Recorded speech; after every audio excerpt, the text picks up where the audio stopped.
मैं सोन लाल कलसोत्रा व्यापारी वर्ग रामनगर। अस तहसीलदार साहब SDM मैडम दे अग्गे इयै अपील करगे कि ये जेह्ड़ी इत्थै सेलां लग्गा दियां एह् बंद होनियां चाहिदियां। अगर ये बंद नहीं होइयां तां असें दुकानदारें पूरे स्ट्राइक उप्पर आई ना, रोड बंद करी ओड़ने, चक्का जाम करी ओड़ना। तां असें दुकानदारें पूरे स्ट्राइक उप्पर आई ना, रोड बंद करी ओड़ने, चक्का जाम करी ओड़ना। बड़ी बाहर से लोग आके और यहाँ पे काम कर जाएं तो हम क्या करें? दुकानें बंद करके हम घर चले जाएं अपने अपने, या हमें भी कोई पेंशन पुंशन लगा दो, हम भी आराम से। मंडल से पूछा किसी ने? व्यापार मंडल से भी पूछना चाहिए था ना, उनकी NOC होनी चाहिए थी ना। आपने उनकी बिना NOC बाहर का कोई बंदा आके यहाँ पे व्यापार कर जाए, आगे सिस्टम सारा हिला हुआ है, काम नहीं है, 6 महीने से मंदा चल रहा, ऊपर से पूरे स्ट्राइक उप्पर आई ना, रोड बंद करी ओड़ने, चक्का जाम करी ओड़ना। मैं सोन लाल कलसोत्रा व्यापारी वर्ग रामनगर। अस तहसीलदार साहब SDM मैडम दे अग्गे इयै अपील करगे कि ये जेह्ड़ी इत्थै सेलां लग्गा दियां एह् बंद होनियां चाहिदियां। अगर ये बंद नहीं होइयां तां असें दुकानदारें पूरे स्ट्राइक उप्पर आई ना, रोड बंद करी ओड़ने, चक्का जाम करी ओड़ना। अमन खारका, व्यापारी रामनगर। मैं तो सबसे पहले ये पूछना चाहता हूँ कि NOC किस बेस पे दी गई? सारों ने अपने अपने NOC दे दिए। अच्छा, टाउन एरिया से NOC आ गई, लॉ एंड ऑर्डर से NOC आ गई, व्यापारियों से किसी ने पूछा? व्यापार मंडल से पूछा किसी ने? व्यापार मंडल से भी पूछना चाहिए था ना, उनकी NOC होनी चाहिए थी ना। आपने उनकी बिना NOC लिए हुए आपने परमिशन कैसे दे दी? क्योंकि पहले भी ग्राउंड खराब। मैं तो ये भी पूछना चाहता था कि अगर हमने पिछले बार मना किया था कि अगर 15 दिन की परमिशन दी थी, फिर भी उन्होंने 1 महीना लगाया था।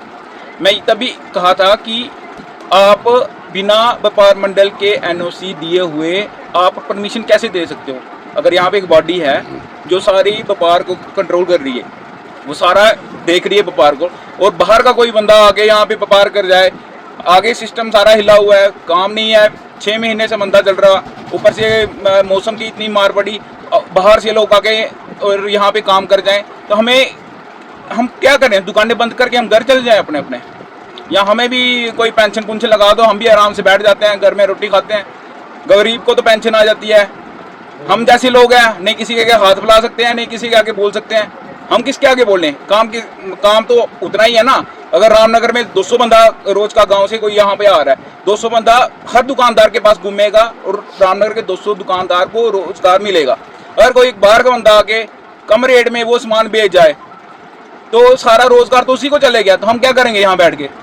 तो मेरा फिर भी अपील है गवर्नमेंट से और एडमिनिस्ट्रेशन से, मैं एक ही बात करना चाहता हूँ, कभी भी जो आप परमिशन देते हो, हम जैसे लोगों के बारे में भी सोचो, और फिर सोच के व्यापार मंडल की परमिशन लेके NOC हमारे से भी लो। आप लॉ एंड ऑर्डर से परमिशन NOC ले लेते हो, टाउन एरिया से NOC ले लेते हो, तो व्यापार मंडल से NOC किसने लेनी है? हम तो यही चाहते हैं ना कि हमें भी पूछो, फिर हम डिसाइड करते हैं। चलो बाहर का बंदा आया है, उसको भी रोजगार मिलना चाहिए, लेकिन मैं ये चाहता हूँ अगर उसको भी हमारे साथ बिठाओ, क्या बेचना है उसने, क्या नहीं बेचना है, वो डिसाइड होगा, तो उसके बाद वो भी लगाए। हम तो किसी के रोजगार पे टांग नहीं अड़ाएंगे। हम नहीं चाहते कि वो बंदा इतने दूर से इतना सामान लेके आया है और उसको कोई परेशानी आए। हम भी चाहते हैं उसको भी पैसे मिले, वो भी 4 पैसे कमाए। लेकिन एक दुकानदार के होने के फैसले से, मैं होने की हैसियत से मैं ये कहना चाहता हूँ, अगर आप NOC सारों से NOC ले रहे हो, तो दुकानदार जो व्यापार मंडल से NOC क्यों नहीं ले रहे? कोई बाहर का बंदा आए, 4 पैसे NOC के लिए दिए और यहाँ पे अपना मेला मूला लगाए, 4 दिन मेला लगाए, सारा बिजनेस ठप करके हमारा, और घर चले जाए, अपने पैसे पूसे कमाए। मैं एक ही दरख्वास्त करना चाहता हूँ कि एडमिनिस्ट्रेशन थोड़ा सा हम लोगों पे भी ध्यान दें। धन्यवाद। मैं जोगिंदर कुमार बगातिया, प्रेसिडेंट व्यापार मंडल रामनगर।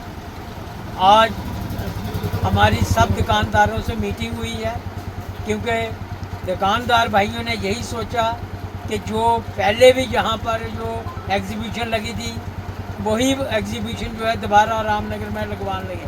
क्योंकि कम से कम हमने पहले भी कहा था कि अगर इनको परमिशन देनी होगी तो व्यापार मंडल को साथ में बैठा के फिर उनको परमिशन देनी चाहिए, मगर एडमिनिस्ट्रेशन ने उनको दोबारा परमिशन दे दी है। जबकि अब जो है रामनगर में इतनी त्रासदी आई हुई है कि वो जगह जगह रोड बंद थे और लोगों के घर तहस नहस हो गए हैं, पानी चढ़ा हुआ था, और महीना 2 महीने से लोग जो है पूरे बर्बाद हो चुके हैं, जहाँ बिजनेस का काम ही नहीं है। क्योंकि जो लोग दुकानदार सुबह दुकान खोलते थे, शाम को बंद कर देते थे, और क्योंकि कोई भी गाहक जो है गांव से नहीं आ रहा था, क्योंकि हर जगह पर जो है बारिश का कहर बैठा हुआ था, लोगों के मकानों को जो है तहस नहस हो गए थे। इसलिए अब थोड़ा सा मौसम की जो खुशहाली आने लगी तो इन्होंने परमिशन दे दी उनको। और जो है जो जहाँ के दुकानदार जो हैं ये क्या अपनी अपनी दुकानें बंद करके अपने अपने घरों में बैठ जाएं, क्योंकि अगर आपने इनको परमिशन देनी है तो आप आउटसाइड में दें, क्योंकि वो कलमते में लगाएं, चौकी में लगाएं, गढ़वालत में लगाएं, कहीं और जगह लगाएं। ये थोड़ा है कि रामनगर में या क्योंकि जो लोग ना ये लोग जो है GST दे के आते हैं, ना कोई जो टैक्स दे के आते हैं। जिन लोगों ने जहाँ पर अपनी दुकानें GST दे रहे हैं, टैक्स दे रहे हैं, वो क्या करेंगे, वो जहाँ पर वो जो है वो ख़त्म हो जाए। इसलिए मैं एडमिनिस्ट्रेशन से ये कहना चाहता हूँ कि व्यापारियों के बारे में भी सोचें। ये मत सोचें कि आपके जब व्यापारियों को ख़त्म कर देना है आपने, क्योंकि अगर आपने परमिशन देनी है तो कम से कम व्यापार मंडल को वहाँ पर बैठाएं। और जो चीज़ें जो हैं जो बाजार में बेच रहे हैं, क्योंकि पहले ही 2-3 महीने से जहाँ पर जो है कोई कस्टमर नहीं आ रहा है, बाज़ार में बिल्कुल बेरौन की छाई हुई है, क्योंकि रोड बंद थे। बड़ी मुश्किल से हमने एडमिनिस्ट्रेशन से दरख्वास्त करके उन्होंने जो है थोड़ा सा रोड वगैरह खोले हैं, वो भी सिंगल गाड़ियों के लिए। मगर फिर भी आपने जो जब गाड़ियाँ रोड खुले तो आपने उनको परमिशनें दे दी, और ये दुकानदार कहाँ जाएंगे। इसलिए मैं यही कहूँगा कि अगर आपने इनकी परमिशन कैंसिल नहीं की तो हम जो है पूरा बाज़ार बंद करके और सड़कों में उतर जाएंगे और मज़ारे करेंगे, क्योंकि ये लोग भी कहाँ जाएंगे। क्या दुकानदार नहीं गरीब हैं, या इन्होंने नहीं रोटी खानी है। अगर आप जो है बाहर से आएंगे वो माल बेच के तो चले जाएंगे। ठीक है, आपने इनको परमिशन देनी है तो आउटसाइड लगवा दें, कोई गोल्डी में लगवा दें, चौकी में लगवा दें, कलमते में लगा दें, बसंतगढ़ में लगा दें, मगर रामनगर में नहीं लगना चाहिए। अगर रामनगर में लगवाना है तो हमें पूछ के रखें, ताकि बिना वो नहीं होगा, क्योंकि ये लोग ना टैक्स देते हैं ना GST कटवाते हैं, कहाँ से माल लाते हैं। हमें ये नहीं क्या कि कम से कम आप इनके बारे में अगर आपने सोचना है तो गाँव में भेज दें। इसलिए मैं यही कहूँगा कि आप जो है इनकी परमिशनें कैंसिल कर दें, ताकि लोग जो है अपना रोज़गार जो है कायम रखें। जय हिंद, जय भारत।